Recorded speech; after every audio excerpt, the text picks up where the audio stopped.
Good morning, happy Thursday. How are you doing? I'm in a different location today because it's raining and you wouldn't be able to hear me in the conservatory. The rain on the roof is pretty loud. It'd be like drum roll the whole way through, which is quite nice, but not if you're trying to hear what someone's saying. I'm just going to see if I am actually live. It says I am. Let's have a look. Yes, there I am. And if you are watching live, please do say hello. It's always nice to talk to people instead of myself. And if you're watching on the replay, then please do say hello as well and comment as normal.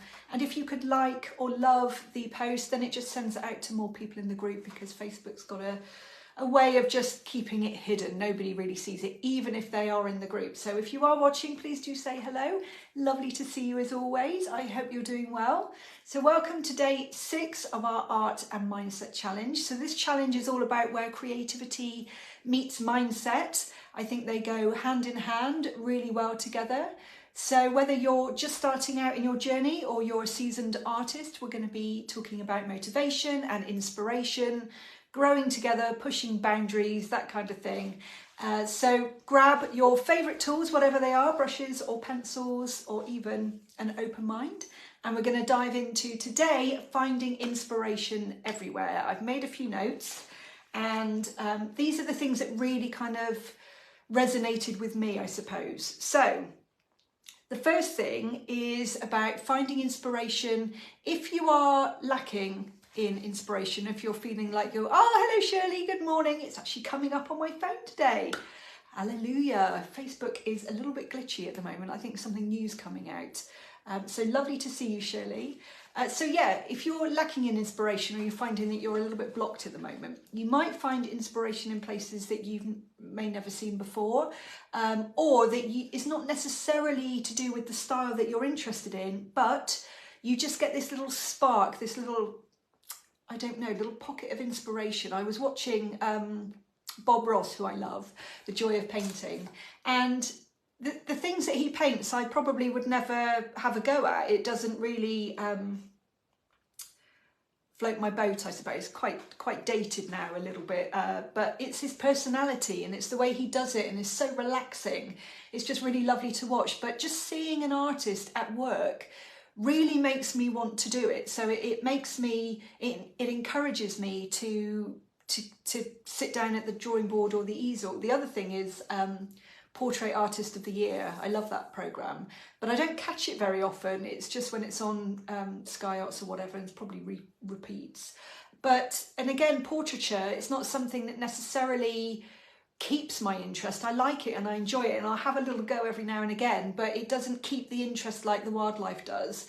But seeing the artists and talking about art and just being, although you're not there live, being in that kind of atmosphere really gets something fizzing away, gets that creativity flowing. So maybe watching something that you've never even thought of before is a good way to get inspiration. There's some notifications popping up and hiding the screen. And the other thing is mindset and how that really does change your perspective. So it does make a difference how you're feeling. Now, what can you do to kind of shift out of that mindset if you're in a bit of a down mindset or a blue mindset, or feeling frustrated about your art, or feeling like you're going through a little bit of an artistic block time? Can you, get out in nature and shake it off? Can you do a little bit of exercise even though you don't feel like it? It really does change if you can change your body, a lot of the time, body language is so important. If we can change our body, a lot of the time our mind follows, because they are obviously very connected.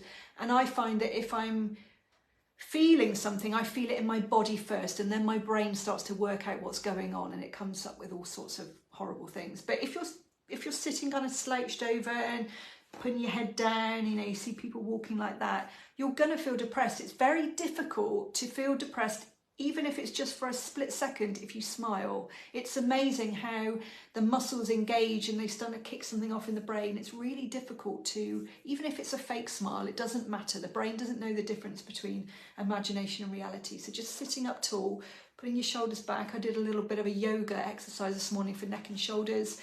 It was only 10 minutes, but it took me out of that fog of the morning, if you know what I mean. So Finding inspiration in nature.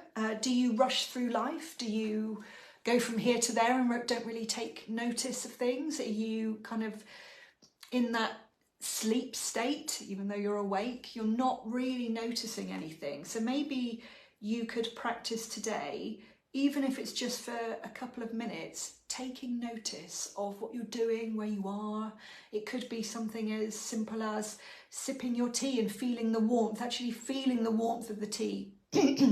Or, you know, that time when you eat something like an amazing blueberry. So I had some for breakfast. That really perfect blueberry where it's perfect sweetness, perfect juiciness. We could just eat it and swallow it and not even take any notice. But could we maybe really think about the flavours and how lovely it is, and just have a little pang of gratitude and just noticing how lovely it is. So noticing the small things. It's amazing when you really do take notice, because maybe you haven't been taking notice. Maybe you've been walking around with your blinkers on a little bit, even listening to the rain.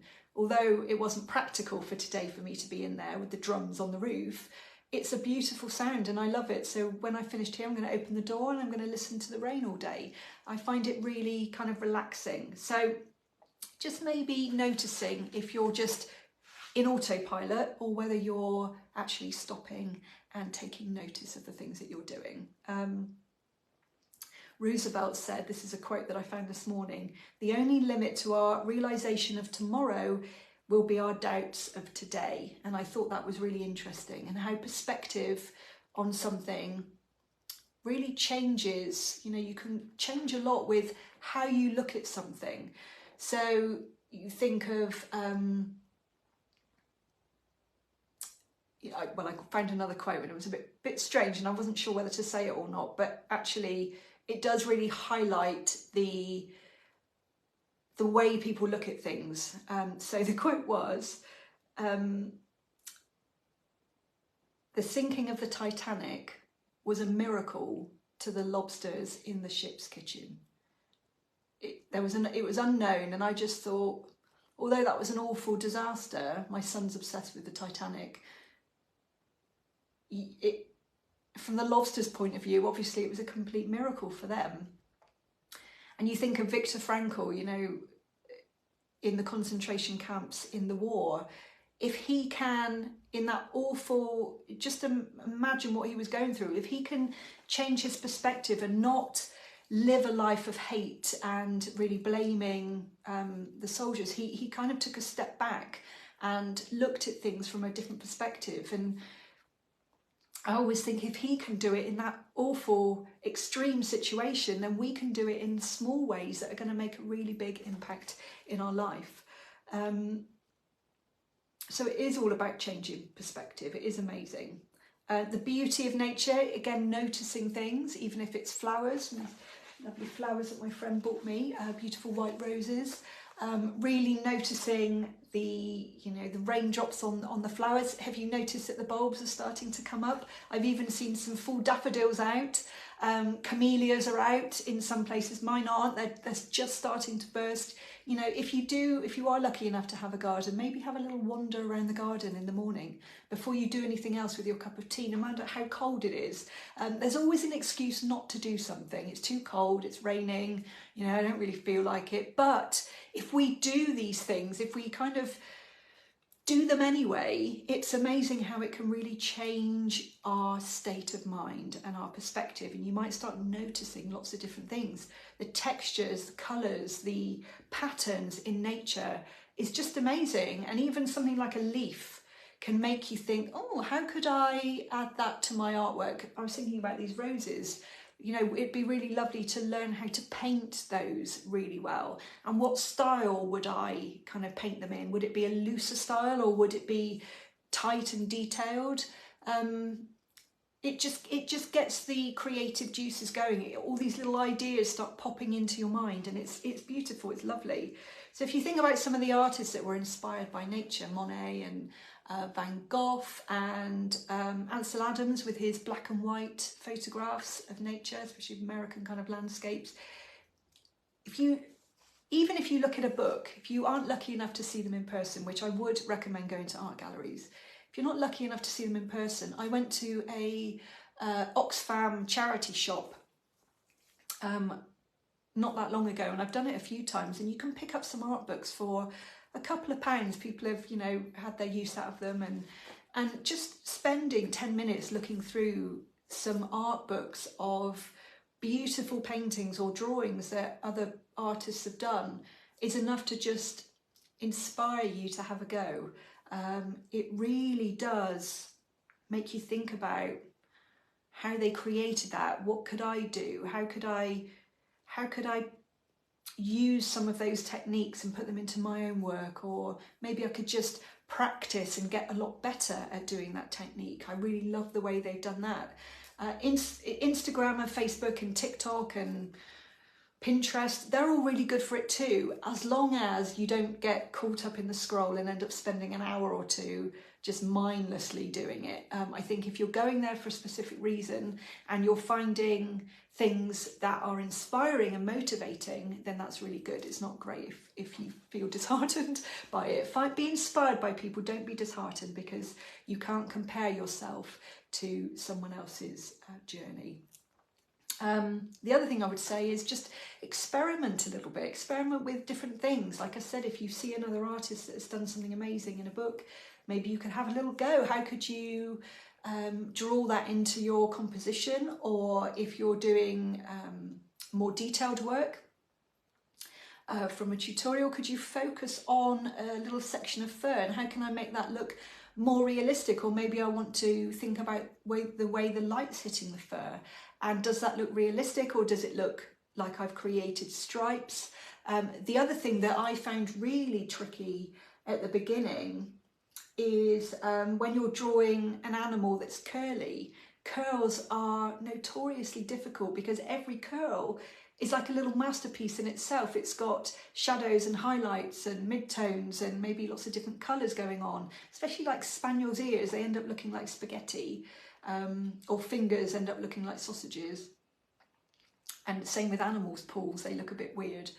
So maybe you could practice that a little bit more, or spend a little bit longer on it, just blending, or blending out your lines. I think that's a really good way. So I think, again, it's all about being mindful about what you're doing, not going into something and just going through the motions and being an autopilot and not really enjoying it. And that can be, you know, that can affect the whole of your life. It can be in lots of different elements. So if we can start practicing it, maybe in relation to our art, then maybe that will then follow through into the rest of our lives as well. So let me know what you think. Where do you find inspiration? Has there been a time when you found inspiration in the most unexpected place? You know, maybe there was a time when inspiration just hit you and you were somewhere that you'd never associate that with your art at all.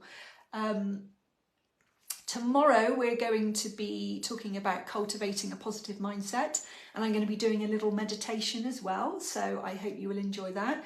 These challenge videos are going to be kept in the group, and oh, a little bird just flew by. And I'm probably going to, hopefully, I'll make a note, put them in the guide section so they're easy to find for this particular challenge.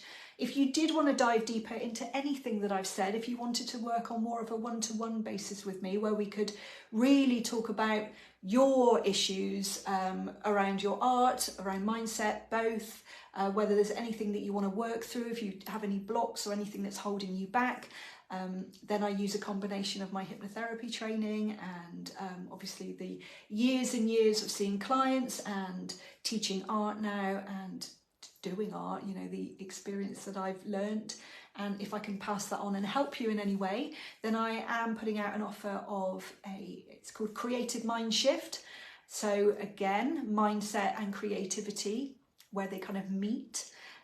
It's a 2-hour masterclass, and I will put the link in the description if you wanted to find out more. I've got a page on my website with a little bit more information, and I'm starting to take bookings now. So yeah, let me know if you want to know anything more about that. Otherwise, I will love you and leave you, and look forward to seeing you tomorrow for our positive mindset and meditation, which will be really lovely. I hope you have a great Thursday. I hope you're looking after yourself, and I look forward to seeing you tomorrow. Lots of love. Bye for now.